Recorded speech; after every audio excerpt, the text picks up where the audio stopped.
Hail and well met.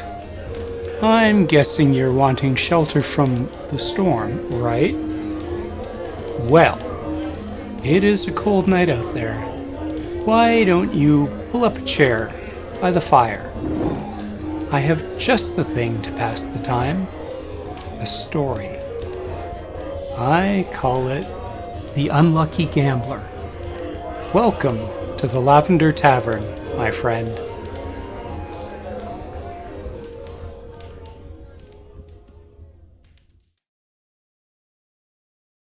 In a city that stood on a hill by the sea, every child born was given a pair of dice. When the doctors had delivered the baby, red and crying, and cleaned it and cut the cord connecting it to its mother, one of the soothsayers would come in with a bowl of dice.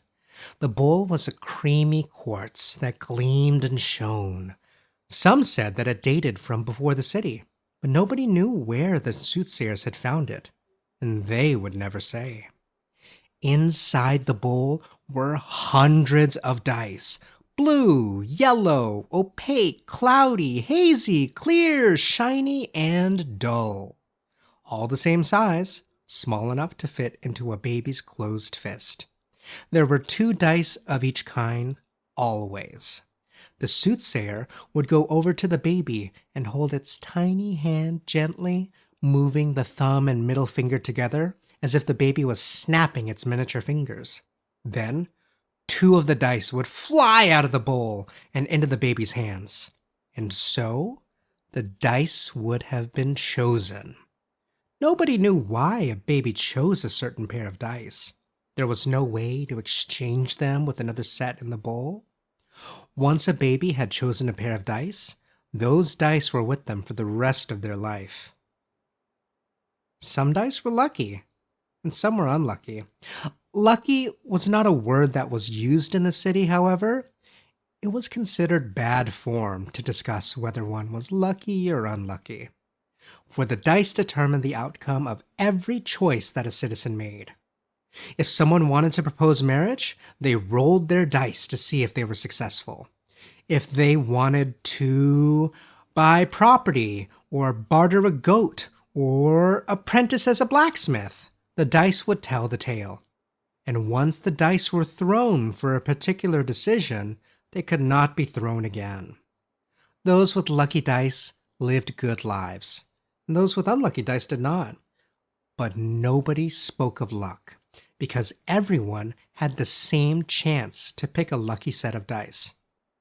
Some had to get unlucky dice, and that was that. And so, it came to pass that on a day of a tremendous thunderstorm in the city, a baby named Anders was born. Anders' parents had barely made it to the hospital in time. Their car had broken down, and then their best friend wasn't available to take them, and finally, they were able to hail a taxi, but it stalled in traffic until some good souls helped push it and start it up again.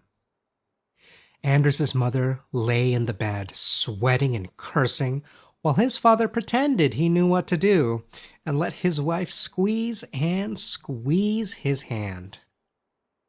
The soothsayer was late. Anders had already been born and screamed and cried red-faced by the time the soothsayer arrived. "Apologies," the soothsayer said, hefting the milky bowl in front of them. "I was nearly in an accident." He need not have said anything. Anders' mother was glowing, and Anders' father looked as if he had given birth instead of her. The soothsayer approached the bed and lifted Anders' tiny right hand. "In the name of fortune," he said, gently moving the thumb and middle finger. The bowl stirred, and dice clacked. After a much longer period than usual, a pair of dice flew out of the bowl and into Anders' right hand. They were an odd smoky red color that the soothsayer had never seen before. This, however, he kept from Anders' parents, since a donation was expected after a choosing of the dice, and any suggestion that the dice were less than lucky could result in stinginess. Are they good dice? Anders' mother whispered. All will be revealed in time, replied the soothsayer. This was a standard reply. And all was revealed 5 years later, once Anders was old enough to throw his dice. Anders was fascinated with his parents' dice. He loved watching them fly through the air into their hands, the way they sparkled and spun, and especially the expressions on their faces when they saw the rolls. His mother had a set of jade dice with white dots, while his father's dice were a zigzag black and white pattern with red dots.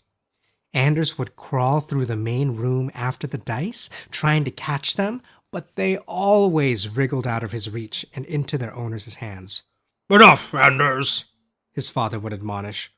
Wait until you can roll your own dice.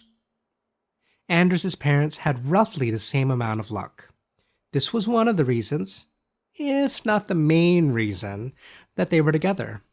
A marriage where one was lucky and one was unlucky was bound to fail. Being of medium luck, Anders' parents had similar occupations in the local government. His father would joke that had he been any less lucky, he never would have met his mother. And she would reply that had she been luckier, she still would have met him. When Anders turned 5, the soothsayer came to his school to do the tables for him and the other children his age. This was a different soothsayer from the one who had helped Anders choose his dice as a baby in the hospital. Some whispered that the original soothsayer had been researching unusual dice and then had decided to leave the city in a hurry, but none of this could be confirmed. The tables were a booklet of papers for each student. When it came for Anders' turn, the soothsayer looked at the smoky red dice with a raised eyebrow. This test will evaluate your dice for suitability of purpose, the soothsayer recited. Suitability of purpose was the current euphemism for luck. Anders nodded and started tossing the dice. After each roll, the soothsayer would make a mark in the booklet. Then Anders would snap his fingers, retrieve the dice, and roll again. They started in the morning, and it wore on into the afternoon. Although Anders was fascinated by dice, he thought that he would not want to see another dice roll after they were done.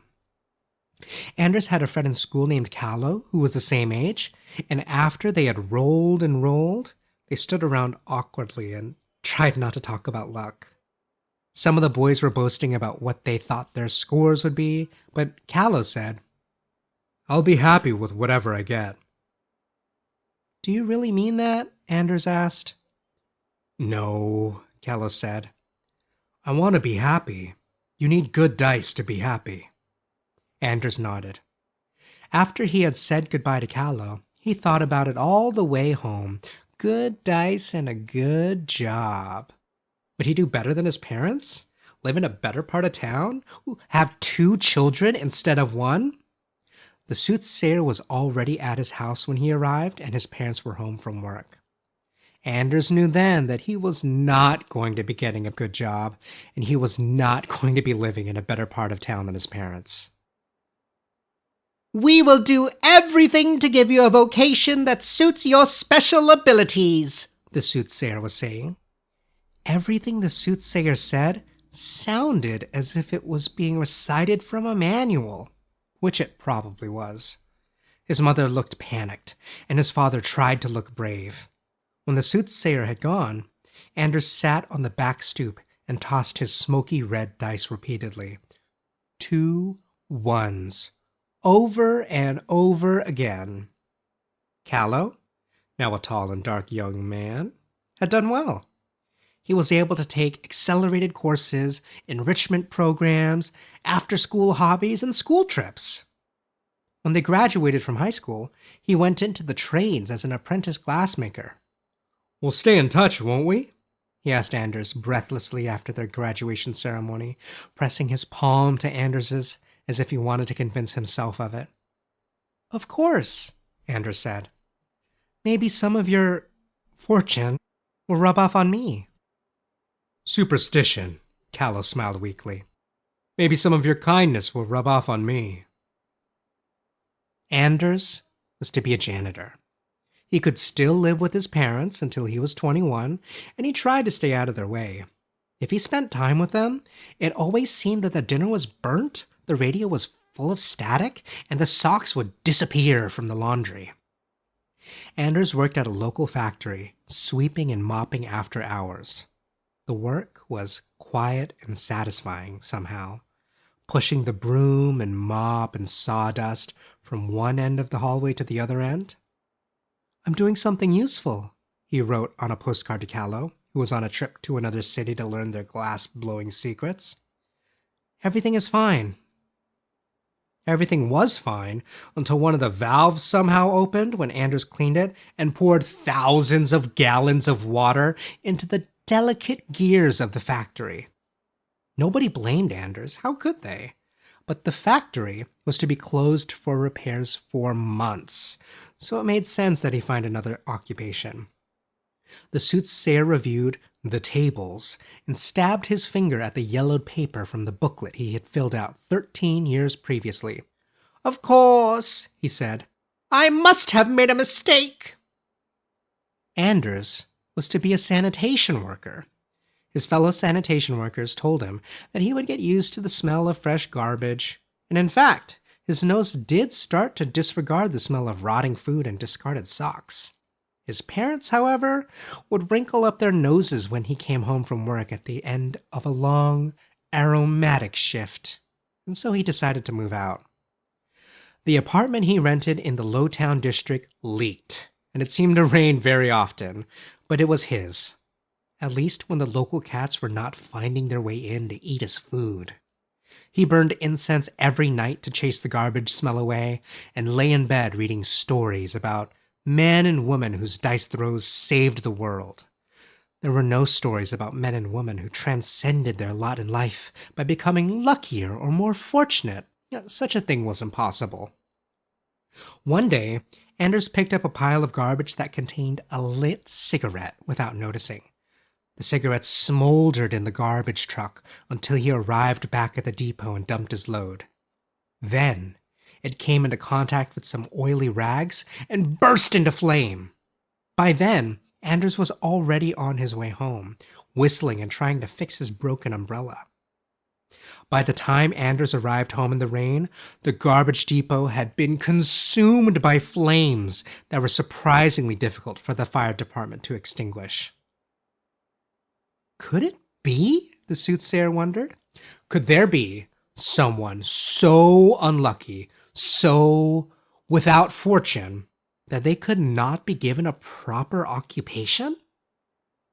While the factory was being pumped dry and the garbage station was being rebuilt, Anders took up several crafts.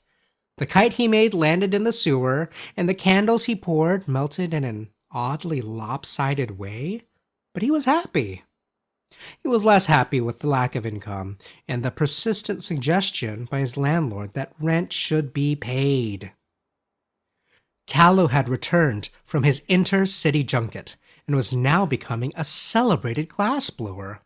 He sent a glass swan to Anders as a gift, all black curves and swirls, but one of the neighborhood cats knocked it over in a search of the tuna Anders had hidden in the back of his pantry. Can I come visit? Callow sent via wireless message. It's been ages. Anders did his best to glue the pieces of the swan back together, but Callow did not care, sweeping Anders into a hug. Anders watched him take in the shabby apartment. Suddenly, Anders saw the apartment from Callow's eyes. Callow was dressed finely, and he walked with an air of sophistication. He had rolled well, of course. Let me take you to dinner, Callow said. I'll make reservations. But when he called the restaurant and rolled his dice, hazy purple with yellow pips, they had no spaces left. Callow looked at his dice and shook them. You are rubbing off on me, he said uneasily and laughed, pocketing them. Maybe if you stay around long enough, you'll rub off on me, Anders said. Speaking of which, have you met any girls yet? Callow asked. Ah, girls, Anders said, dismissive. There were always girls. Anders was handsome enough, but they could never connect, or he would miss a bus on the way to a date. How about you? There are a few, Callow said, smiling. I'm waiting for the right one to settle down. You should find one. Then, looking around the apartment again, he fell silent. It was not much, but it was Anders's apartment. At least for the next week, until the landlord waited while Anders went out to buy food and changed the locks. Anders did not have money for rent, so the police sided with the landlord. He wondered if he might move back home. But Anders's mother was sick. All of her dice rolls had failed her. Anders's father was sympathetic, but asked that he not come home to live with him just now. She needs every opportunity she can get, he said over the phone. You understand, don't you? Anders understood. He slept in one of the parks in Midtown when he could and begged during the day. Midtown was the best spot for beggars. Lowtown people could not afford to pay beggars, and Hightown people could afford to pay police to get rid of beggars. Most days, all he had to do was roll his dice while people were walking past. And when they saw what he rolled, some were moved to put money in the cap that he laid on the street in front of him. But many others looked at him with superstitious fear and hurried on without glancing back. One day, he rolled his dice and a heavy booted foot stepped on them. This was a serious breach of protocol, but when Anders looked up, he saw a mountain of a man in leathers. Sir, the man said, I would like to hire you for some jobs. This was so antithetical to what Anders had experienced that he could come up with no objections, so he followed the man to a local cafe and wolfed down lunch while the man explained himself. The man was named Mistral, and he spoke in a booming voice. All you have to do is stand in certain places during the day. I will tell you where and when. You stand where I tell you, and I pay you. Does that sound good? Anders could not imagine how standing still might lead to either a flood or a fire, let alone any other sort of disaster. He supposed that a vehicle might swerve to avoid him and end up crushing a group of children, but that was hypothetical, and Mistral was offering him money for something. So he said yes, and found himself at various spots in Mid and Hightown during the day. Every evening, Mistral would give him money for the day's work and a scrawled list of where he expected Anders to stand the next day. Nobody approached Anders, and he saw nothing out of the ordinary. It was like the job he'd seen some men and women doing in Hightown, imitating statues, except that nobody paid attention to him. Although he was not rolling his dice in public, something about the way he stood and the clothing he wore led people to walk around him at a fair distance. I don't know what he has in mind, he said to Callow via video call, but there's something odd about the whole business. Anders had rented another apartment in Lowtown.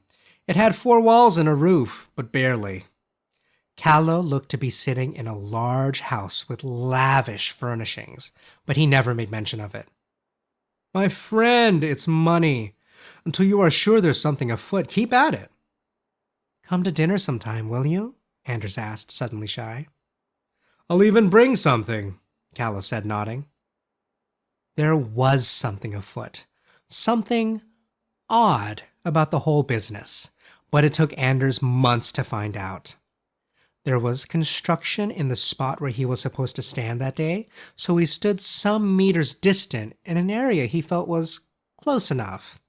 Then he overheard a woman yelling, My carpets, they're ruined! He looked around surreptitiously, and he saw what she was complaining about. The carpet seller had hung up her wares, and the wind had blown over pots of paint from a higher floor that had splashed onto them. "You blame me?" the painter asked from above. "Those pots were sealed, I swear. It's an impossibility." Anders remembered that one of the many ventures that Mistral had was selling carpets. His right hand closed around the dice in his pocket, the red, smoky dice. Then he turned on his heels and walked back to his apartment in Low Town, where Callow was to visit that night. Callow brought meat and rice and figs. Anders provided the plates and the stove to reheat the food. Under a dripping ceiling, they ate by candlelight in companionable silence for a while. "He's using me as a bad luck charm," Anders said at last. "Mistral, the man I told you about." Although luck was a bad word, he felt close enough to Callow that he could say it in private. "I've heard of such things," Callow said, shrugging. "There's a use for everyone, I suppose." Anders was silent. "Do you have another idea on how to make money?" Callow prodded him gently. Still silent, Anders wiped a raindrop from his forehead and put down his fork. Callow waited, then put his hand over Anders's. "Old friend, do you have something to say?" Anders shook his head. "I think you do," Callow said kindly. They sat in a further silence while Anders frowned and frowned.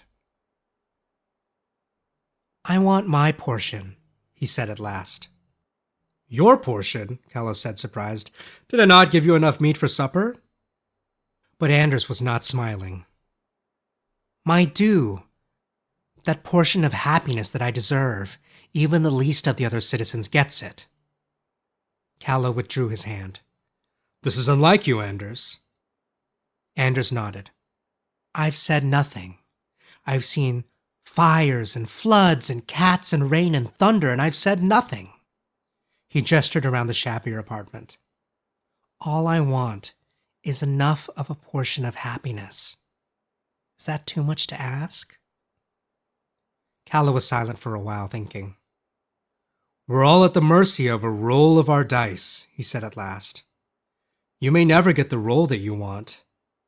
But do you think you can be happy regardless of fortune?" Anders pulled away from the table and started to clear the dishes. He did not answer Callow directly. "The train comes by here in a few minutes. If I don't pick up the plates, they'll shatter on the floor." "You know I'll always be your friend," Callow said. "Through good or bad, that will never change." But it did change. Callow met a girl named Jalen who worked as a fellow glassblower. As he texted Anders, they had become fast friends, and then something more. He was too busy to see Anders, but he thought of him often, and he wanted Jalen to meet him.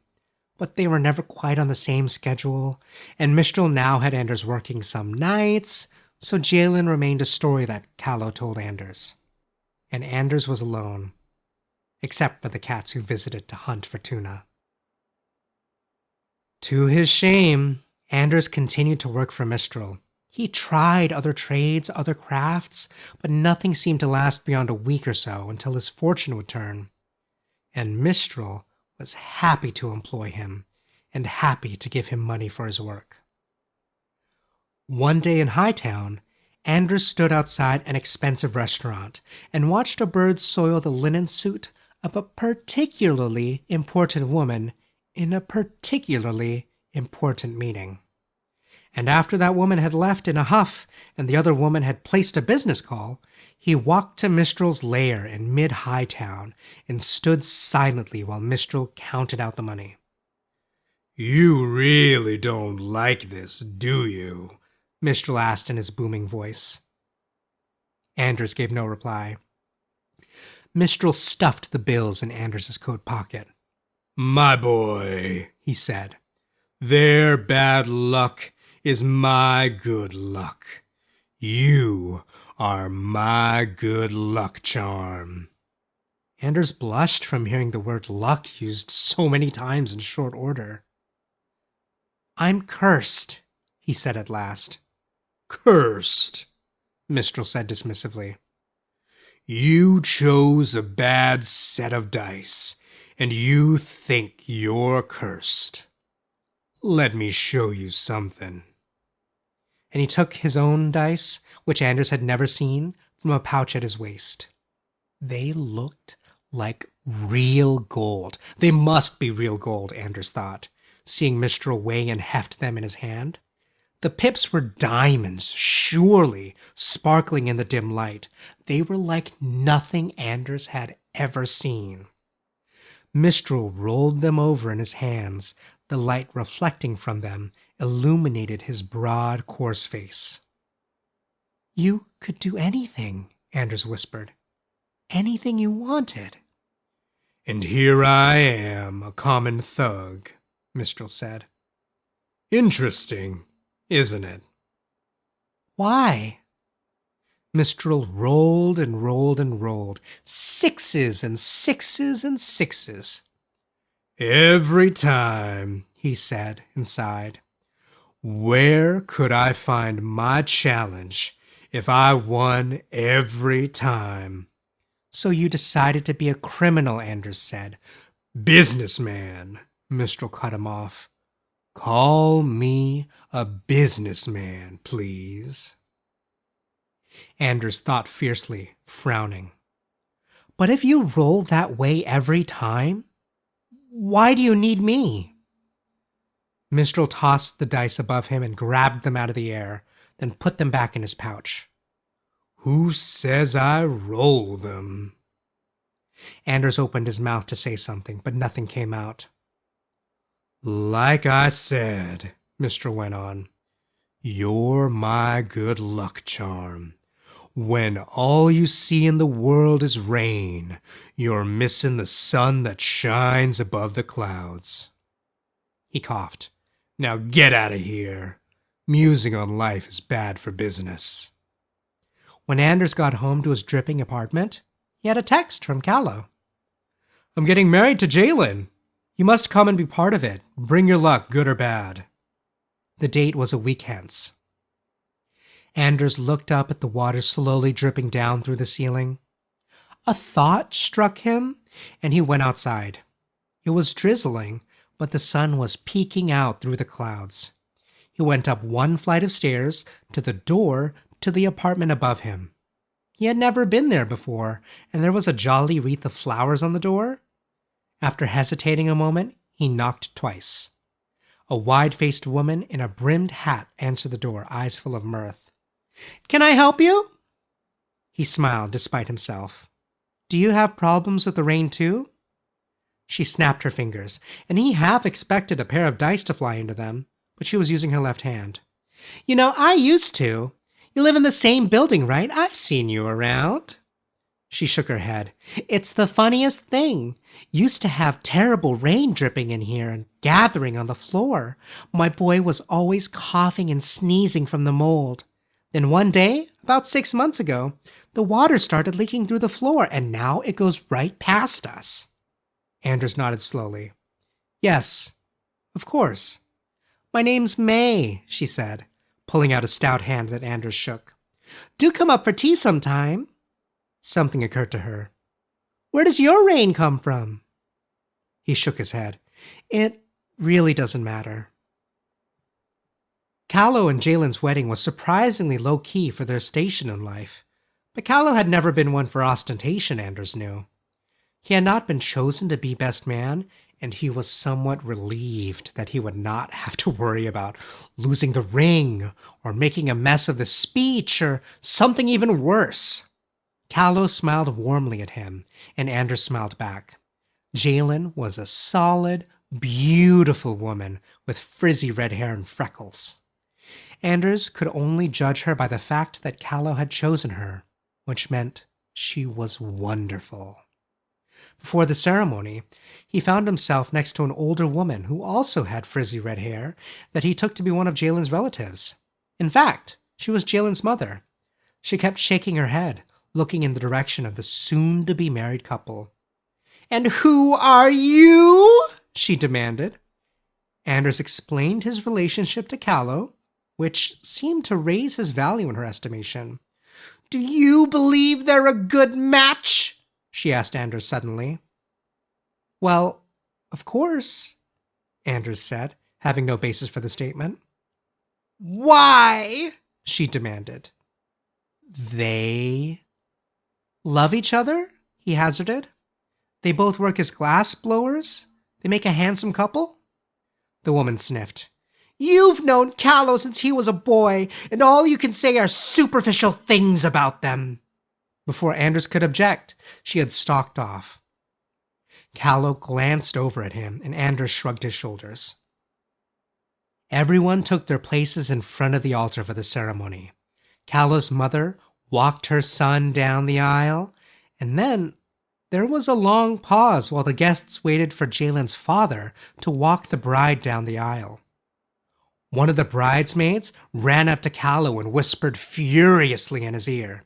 His eyebrows went up, and then his face fell. He turned away from the guests for a second, then came back to the microphone composed.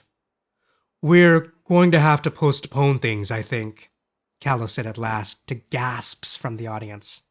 "Please, enjoy the food." Anders smiled. Leave it to Callow to break up a wedding with the simplest of explanations. Then, Anders' mind connected the dots between what had just happened and his own conversation with Jalen's mother. He stood abruptly and started quickly for the exit. He nearly made it when he felt a strong grip on his left shoulder. "Please stay," Callow said. Anders could not meet his eyes. "I need a friend right now," Callow said. "Do you understand?" And what then? Anders thought, looking at Callow's sad brown eyes. Does the church come crumbling down to crush his best friend while he stood there? Would he accidentally trip Callow's employer and make him lose his job? Could he do any more to hurt him? "I have always been here for you," Anders said, very deliberately. Callow dropped his eyes. "I saw you talking with Jalen's mother," he said. "Did something happen?" Anders' right hand closed around the red, smoky dice in the pocket of his rented tuxedo. One throw, he thought. All it would take was one throw to escape the situation. But he knew how that throw would turn out. "And if I told you that I was the one who did all this?" Anders asked, barely audible. "What then?" He saw it then. The sadness in Callow's eyes, the shift from pity to compassion, and then something more. Happiness?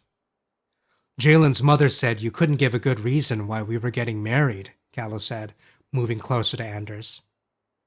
"And?" Anders said, wondering at his friend's presence, feeling him step forward. Callow placed a hand on the front of Anders' tuxedo. "I don't think there was a good reason," he said. "What happens now?" Anders whispered, looking down. Callow brought his hand up and tilted Anders' chin up so they were looking at each other. "I think you've broken your own curse," he said, smiling. "Your luck has finally made me happy." Anders shook his head, uncomprehending. "But Jalen—" "But you," Callow said. "Is there anything more to say?" No, Anders thought, and he finally understood. In a lifetime of unluckiness, in a world of chance, he had found his portion at last. And as he looked into Callow's brown eyes, those happy brown eyes, he realized one final truth. It was more than enough.